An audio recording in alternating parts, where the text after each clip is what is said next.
Good morning, student. Today we'll be starting a new chapter in civics, that is about the president and the vice president. Second chapter of our civics is president and the vice president. In the before vacation, I have already taught you the first chapter about union legislature, that is about Lok Sabha and Rajya Sabha. Today we are going to discuss about president and the vice president, and mostly 5 to 6 marks question, a long question definitely comes in board from this chapter. So I want you to listen carefully the video. If you have any doubt, you can ask. So we know, most of us know who is our president. Who is our president?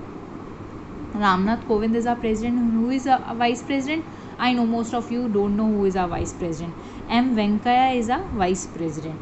Now we are not going to discuss in this chapter who is president, who is vice president. We are going to discuss is how they elected, how president is elected, how vice president is elected, what are their qualification, for how much time period, for what is their tenure, the duration till when they serve for the country, when they serve to the country, with tenure of the service, vice president, qualification of vice president, powers of vice president, president. This is what we are going to discuss in this chapter. Now, President of India. As President is the first citizen of the country. He is though Prime Minister controls the country, though Prime Minister runs the country, the Prime Minister, the main person who control the functions of the country, who runs the country. But ultimately, President is the signatory authority. Without the sign of President, nothing can happen, and he is the first citizen of a country. And he or she is the one who is the representative of our country, who represent our country in other countries. Like India is represented by our Prime Minister, President. Since the founding member of the Constitution decided to give India parliamentary democracy, now why President is not having, though he is the first citizen of a country, but still he is not running the country, all the functions, all the policies, all the things are done by the Prime Minister. Why so? I hope you have this question in your mind. Why so? Though he is the first citizen, but still he is not controlling the country. He is not main function is, or main control is under the hands of Prime Minister, because our country is a democratic country and president is elected indirectly by the people. Directly people not elect president. Have you ever heard that we are having holiday for the election of president? No.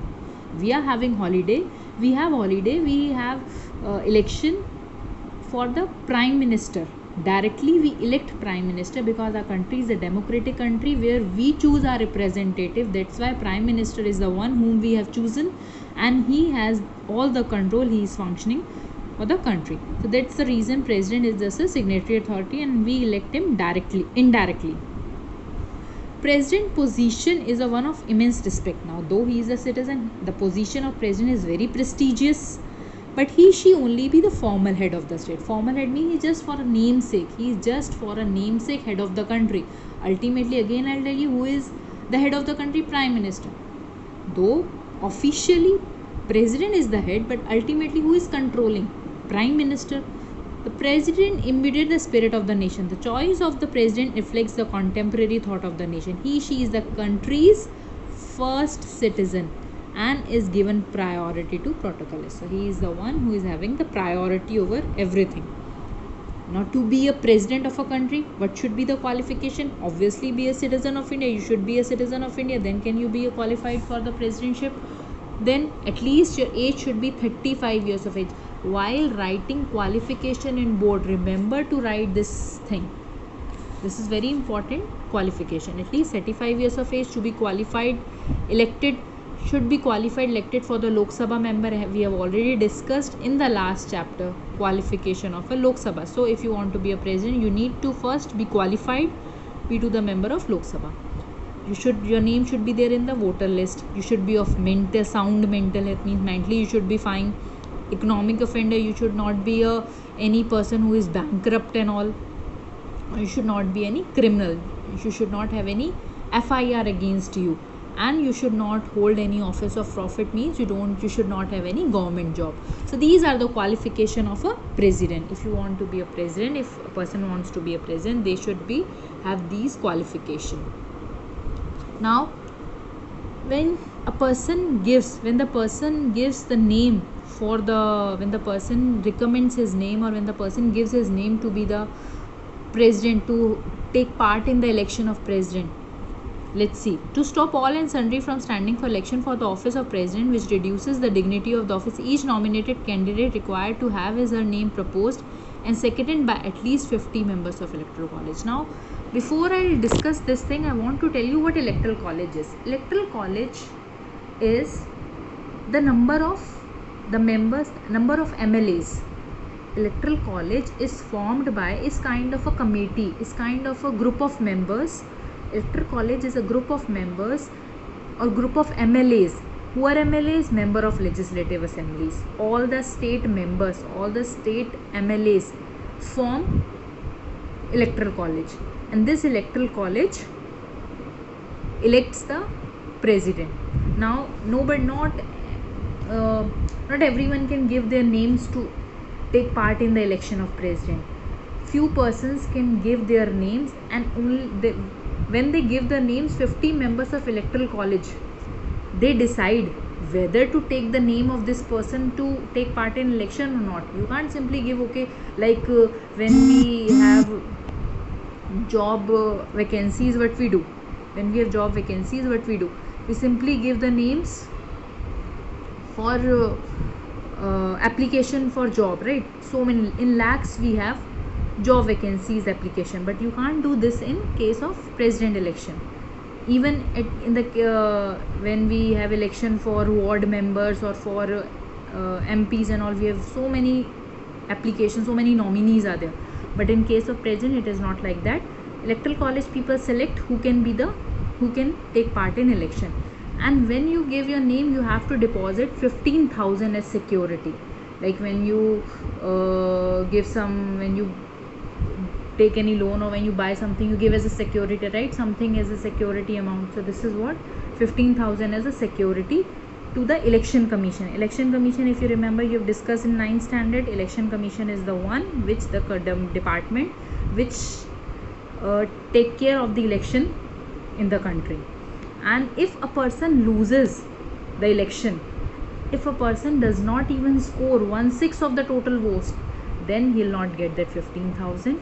But if a person fails, if a person fail in election, if a person doesn't get proper vote in election, but at least he get more than 1/6 of the total vote, then he'll get his 15,000 back. Again, I am repeating, a person has to give 15,000 as a security, and if a person fails in election and not even got 1/6 of the vote, then he'll not get his money back. But if a person fails in election and still he at least got more than 1/6 of the total vote, then he'll get his 15,000 back. Now, procedure of election. How election can take place, how president election take place. The president election is conducted by election commission. We have already know that who take care of the election in the country. Election commission take care of the election in the country. And it is an indirect election. I already told you it is an indirect election. Now, just for your clarification, prime minister is elected through direct election. How? People give vote, then prime minister is elected. So this is called direct election. When we give vote to the party and party choose the prime minister, that is called direct election, because we directly elected the prime minister. What is indirect election? How president is elected? People elect MLA. We elect MLA. An MLA form electoral college. As I told you, electoral college is formed by the MLA, and then this MLA, through this electoral college, and this electoral college, they elect president. So ultimately, we are not electing president directly. We are not electing president directly. What we are doing, we are first electing MLA. We are first electing MLA, then we are electing president. This MLA is electing president. So this is indirect voting. This is what indirect election is. So so president is elected through indirect election. Instead, this is done to a system of proportional representation. Now, what is proportional representation? This we are going to discuss in this point. The president is elected by the electoral college consisting of members of both the houses of parliament and state legislature. Rajya Sabha and Lok Sabha members are there in electoral college, and state legislature members. State legislature members means MLAs. Now, what is electoral college? Electoral college comprise of elected member of both the houses. Now in electoral college, now I'll discuss you what is electoral college. In electoral college,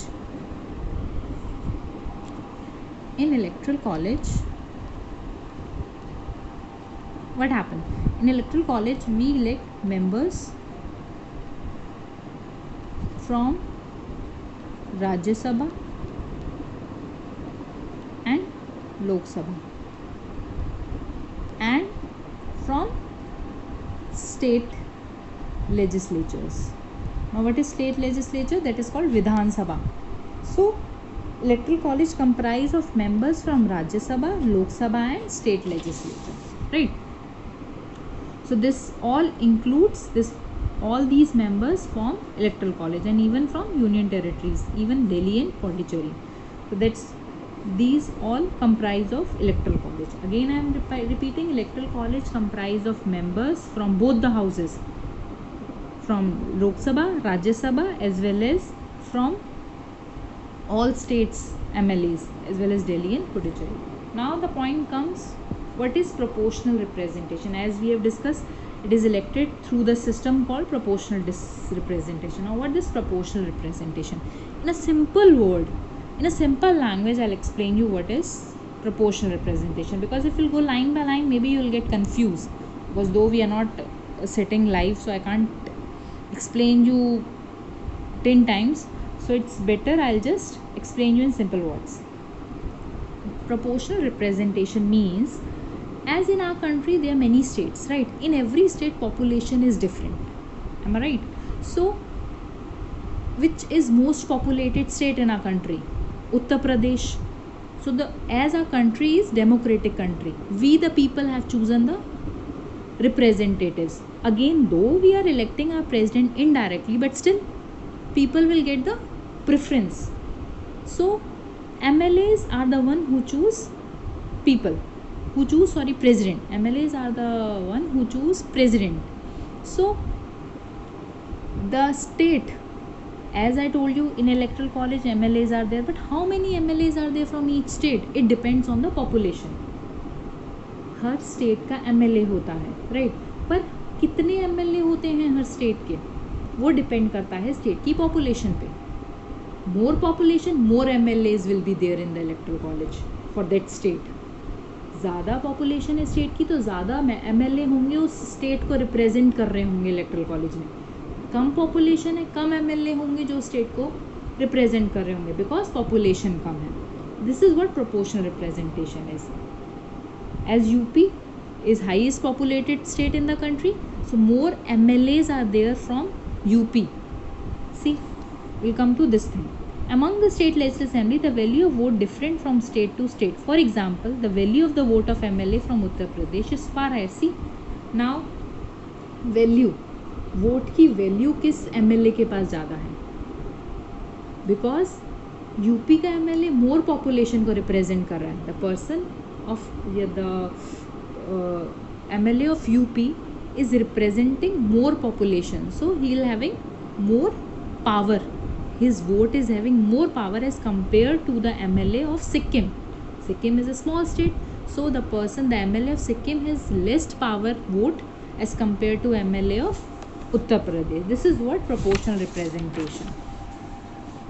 Now directly I'll come to this. As I told you, from Mizoram, see, it's written clearly. The value of the vote of MLA from Uttar Pradesh far higher than the value of vote from MLA from Mizoram. This is because Uttar Pradesh is densely populated state. Conversely, the vote of MP is far higher than the vote of MLA. Now, as I told you, in electoral college, union legislature members are there, member of parliament like Lok Sabha and Rajya Sabha members are also there, and MLA is also there. And MLA whose vote the state, if the state is more populated, the vote of MLA is more powerful. Now if we'll compare the vote of MLA and MP, if we compare the vote of MLA and MP vote is higher value, MLA vote is less value. So again, this is what. Conversely, the vote of MP is far higher then the vote of MLA from Uttar Pradesh. Since the total votes polled by both houses should be at par or equal to the number of votes cast by all the state legislative assembly. Thus, the system proportional representation is following. Now, why so? Why this is so? That vote value of an MP is higher than the vote value of MLA, because MP uniform representation state on basis of population of each state, because they want that each state should have equal representation. If the Sikkim MLA is getting same power and MLA of UP is getting same power, this will create what? This is not right. This is creating partiality, because that person is representing more population and that person is representing less population. So that's what is there. Parity between parliament on one hand and the state legislature on the other hand. Now second thing, why this is so? First thing is clear, because they are showing population, that's why there is partiality in the states. But why this is so, that MP is having higher and MLA is having lower? Because parliament is having more power as compared to states. Parliament is representing whole country and states legislative assemblies is presenting their own state only. So I hope this is clear. That is why this thing is there, proportional representation is there. If you have any doubt in this thing, I know this is quite confusing, but if you have any doubt, I'll explain it again. Please do ask me if you have any doubt in this thing. Now let's come to the term. We all know 5 years. President is elected for 5 years. Every 5 years they'll having, after every 5 years there will be again voting, and again election will be there, and again there will be a re-election will be there, and again new president will come. If old president also come, but still there will be an election. It depends who is elected. Maybe as Pratibha Patil was elected twice, Abdul Kalam was elected twice. So it depends who is going to come next. On being appointed, they have to take oath. As you can see in the picture, Ramnath Govind is taking oath in front of whom they take oath? In front of Chief Justice of India. And who is Chief Justice of India? The head judge who sits in Supreme Court. Election dispute. If there is any election dispute means what? Tension. If there is any misunderstanding regarding election, then who is going to solve this dispute, this fight? Supreme Court is going to solve this dispute. Then impeachment. Now what is impeachment? Now, as our country is a democratic country, nobody can do whatever they want to do, right? Because everybody has to do according to or for the betterment of the country. Now if even president do something which is not in favor of the country, he can be removed. And how he can be removed? Because he is the one who is representing our country, very dignitary authority, through this process. Every person who is a dignitary, like any judge, High Court judge, Supreme Court judge, any president, if you remember in 9th standard also I explained you this thing, any high profile person, any judge or president or any prime minister or any such authority who is very dignitary authority, very high dignity person, they can be removed only through impeachment. If you remember recently, if you read the news, last year they were discussing about impeaching Donald Trump in USA. Impeaching means they were planning to remove the president. So impeachment is the process through which they can remove the president. And this is not a small thing that they have decided to improve. No, they have to go through many procedures. They have to go through a long procedure to do this thing, to do impeachment. Until now in our country, nobody has impeached. No president has impeached till now, till this date. Now the procedure of impeachment. The resolution to impeach the president may be placed in either house or first of all they have to give resolution. Resolution means they have to put a file, they have to put a request, legal request in the house of parliament, either in Rajya Sabha or Lok Sabha. Then they give notice. The resolution moved and discussed among the members, and members discuss the notice, discuss the matter, discuss the request, and then 14 days notice. And only when then, after discussion, if 1/4 of the member is ready to discuss on the matter, not ready to impeach now, just to discuss, First of all, they give request that this they want to remove this president. Anybody have given the request, then 1/4 members what they do, they discuss, and if 1/4 member of the parliament is ready to discuss on this, then they pass the petition to other members, and 2/3 of the total members then pass to the other house. First of all, they file the petition, then resolution, then they discuss that they 1/4 members then sign the petition. Okay, will pass the matter to the other house. Then other house will investigate the charges, that why they want to impeach, why they have put this kind of allegation. If the allegation, then investigate on the allegation, then they give chance to president to speak, to defend himself or herself, and after to represent as such an investigation. If the charges are confirmed by the house, then 2/3 majority the president stand impeach. If 2/3 of the house confirms that these allegations are right and the president cannot defend himself, then the person is impeached. So you can see the long procedure is there. Again I am telling, no president of India till date has been impeached till now. Not even investigation has taken place. Now the last topic of the day. Now if the office of the president fall vacant means that before 5 years, if mishappening happens, like that even president is a human being, right? Anything can happen to anyone. Nobody can predict anything. If a person died, or if any mishappening happens, then what? Or if impeachment does, then who is going to take the charge? What are the following reasons through which this seat can be vacant? To demise of the demise means death of the president, resignation, he or she has given resignation by his own, that I don't want to further continue the service, impeachment, or expiry of term of office. In these cases, then what will happen? These are the cases in which the president office can fall vacant. Vacant means what? Vacant means fall empty, or I can say vacant in Hindi you can say like nobody is there on his seat, nobody is there on the position. So what are the cases, what are the situations in which office of a prime minister president can fall vacant? When he dies, he or she dies, any mishappening happen to the president, if he or she herself or himself resigns, impeachment, or when the term is over, 5-year term is over. These are the reasons. Now till today we are going to discuss this thing only. If you have any doubt till now, especially in this point, proportional representation, students, please do ask, because this chapters, again I am reminding, civics contains 30 marks and you have to prepare only 4 chapters for this, and you can get 30 marks in civics. So it's better, please focus on this. If you have any doubt, especially the weak students,